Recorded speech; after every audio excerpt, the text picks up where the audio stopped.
Hallo, ich heiße Stavros Diamantakis und ich möchte Sie recht herzlich einladen zu einem analogen Foto- und Kinospaziergang. Heute werde ich Ihnen die erste motorisierte Kamera der Welt zeigen, beziehungsweise die Königin aller motorisierten Kameras. Diese Attribut hat diese Kamera. Das ist eine Otto Bernig Robot Nummer 2, gebaut 1937. Es ist eine Entwicklung von einem Uhrmacher, von Heinz Kilfit. Er war Uhrmachermeister und hat diese Kamera entworfen und die Firma Otto Bernig hat die Kamera gebaut. Ein Präzisionskraftwerk. Die Kamera ist eine überdurchschnittlich interessante Kamera. Sie ist gebaut aus Krupp-Stahl V2. Das ist was ganz Besonderes. Kleinbildfilm verwendet sie, aber im Format 24x24 und das mit Spezialkassetten. Bei diesem Robot gibt es natürlich, das ist die erste Robotkamera mit einem Blitzlichtanschluss. Und dann hat sie noch auch etwas, was interessant ist, eine Winkelsucher. Das heißt, wenn ich jetzt hier sehe, fotografiere ich vorne und dann kann ich umstellen, dann kann ich ganz normal fotografieren. Diese Kamera verwendet diese Patronen. Das heißt, der Film im Metaware wird umgespult und in die Kassette hineingelegt. Und hier geschieht etwas ganz Besonderes, was wenige Kameras haben. Mit diesem Aufziehwerk wird die Kamera ausgelesen. Und es geschieht Folgendes. Der Transport, während der Ausleser gedrückt wird die Blende auf und zu gemacht und er wird belichtet. Gleichzeitig die Andruckwand wird weggedruckt, damit der Film viel freier, ohne Spulen, ohne ein Hindernis schnell weiter transportiert werden kann, aber gleichzeitig wird der Verschluss gespannt. Und das alles in kürzeste Zeit. Diese Kamera wurde verwendet wieder für Überwachung von der Polizei, vom Militär, von Agenten, von alles Mögliche, aber um die 1940er Jahre war eine sehr gesuchte Kamera.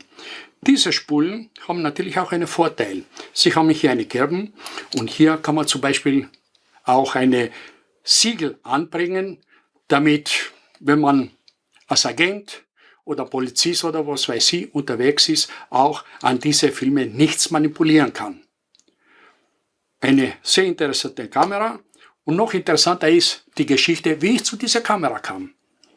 Und die Geschichte dazu fängt in Wien. Ein Freund von mir marschiert in Wien bei einem Papiercontainer. Damals hat dieser Papiercontainer, so wie wir kennen, nicht. Und neben einem Papiercontainer waren 5 Jahrgänge Zeitschriften, schön gebunden mit die goldene Schrift auf die Seite, fotografische Rundschau.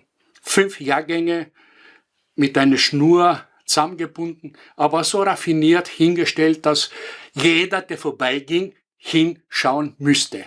Mein Freund sieht das, er dachte, das ist was für mich und er hat es mitgenommen. Und diese schwere Paket ist von Wien nach Kärnten gekommen. Ich damals jung Sammler, habe ich das gesehen, ja, mein Gott, ein paar Zeitschriften. Plötzlich las ich, dass ein sehr bekannter Fotojournalist in Deutschland diese Zeitschriften sucht. Ich setze mich mit dem in Verbindung, vor lauter Ehrfurcht. Das ist ein sehr bekannter Fotojournalist. Er war sofort einverstanden und suchte ausgerechnet für ein Projekt diese Zeitschrift. Er fragte mich, was ich will, und dann habe ich gesagt, irgendein Fotoapparat. Er bot mir 2 Kameras zum Auswahl. Eine Robot und noch eine andere Balkenkamera. Ich, jung, keine Ahnung. Dann habe Robot, hat mich fasziniert. Dann habe ich gesagt, ich möchte die Robot haben. Dann sagt kein Problem, die kriegen Sie, aber ich muss die Kamera zuerst finden. Ich habe die Kamera gekauft, ich habe die Kamera nie verwendet, aber während des Krieges, alles, was Made in Germany war, war gesucht bei den Siegermächten. Und so habe ich die Kamera so gut versteckt, dass ich sie nicht mehr finde. Aber ich suche danach und dann können wir den Tausch perfekt machen. Er hat gesucht, er hat die Kamera gefunden, aber bevor mir die Kamera gab, hat die Kamera bei der Firma eingeschickt zu kontrollieren. Es gibt einen Kontrollbericht, dass die Kamera in einem einwandfreien Zustand ist, dass mit dieser Kamera nie ein Film fotografiert, geknipst wurde. Und so gab er das Paket mit dieser Kamera bei der Firma Linkhof ab. Ich fuhr von Kärnten nach München zu der Firma Linkhof, gab ich mein Paket ab, bekam ich die Robot und kam ich nach Hause. Und so war ich glücklicher Besitzer von einem Robot. Heute natürlich bin ich ein bisschen anderes. Ich habe inzwischen eine der größten Fachbibliotheken im deutschsprachigen Raum. Aber von dieser fotografischen Rundschau habe ich kein einziges Heft. Heute würde ich lieber die fotografische Rundschau haben als diese Robot. Aber trotzdem, ich bin glücklich und zufrieden. Und einmal, als ich über diese Kamera mit einem Freund von mir redete, meinte er, schau, ich habe was für dich. Und zeigte mir ein Foto. Dieses Foto von einem Fallschirmjäger. Da sagte ich, pass auf, bei den Stukas, bei der Ju-52 waren auf die Tragflächen Robotkameras eingebaut und machten Aufnahmen während des Krieges. Schauen wir mal, ob das stimmt. Diese Person hier hat eine Widmung auf die Rückseite geschrieben und aufgrund dieser Widmung haben wir versucht, diese Person zu finden. Nach 2 Jahren Suche haben wir ihn gefunden.